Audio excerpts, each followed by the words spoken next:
In simple words, aged inventory is active, planogram, store inventory which hasn't been sold in a year's time frame. Aged inventory is defined as active inventory that's been in our stores for over a year's time. The simple calculation of that is really just looking at what you currently have on hand and backing out the last 12 months of receipts. Anything greater than those receipts in the last year has been around and on the books for over a year's time. The aged inventory process is a process by which we measure the age of all active units in all stores. We calculate this at the lowest level so that we can add it up to any level of hierarchy or geography or any combination thereof. Aged inventory is defined as being the inventory that's in a store for over 1 year, but we also do look at aged inventory in a 7 to 12 month bucket as well to make sure we're monitoring that before it goes into the 1-year-old bucket.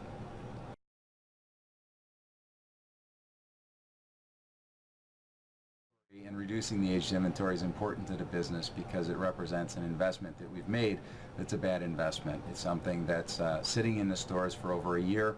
We need to turn that investment into cash, and so it's an important goal that we've got for the company. Aged inventory is important because our job in the reporting team is to monitor the quality and metrics of our inventory. Active inventory is something that we had not been monitoring previously in as much detail, and it's important because we need to monitor that as well to find those exceptions that require action. Aged inventory is a very important KPI as it has significant impact on the business performance. It affects GMROI, turns, open to buy, and overall business productivity as your inventory dollars are tied up in inefficient investments. Aged inventory is a very important metric because it represents an investment that the company has made in inventory that hasn't provided a return in the last year. Obviously, by freeing up this investment, it provides for greater flexibility financially for the company and also frees up opportunities to invest that in a more productive manner for the business.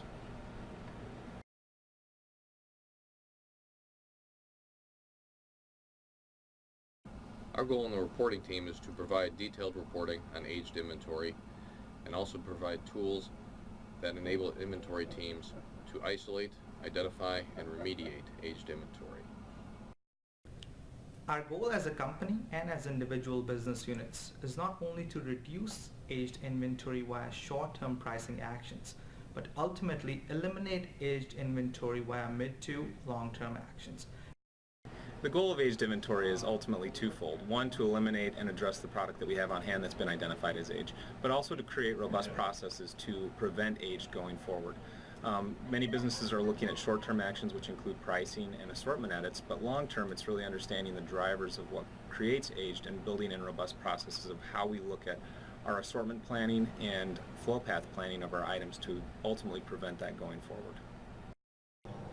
The goal is to reduce the aged inventory. We're not going to completely eliminate it, but for example, this year we reduced our aged inventory by about $140 million, and we've got a goal in 2013 to reduce by another $150 million.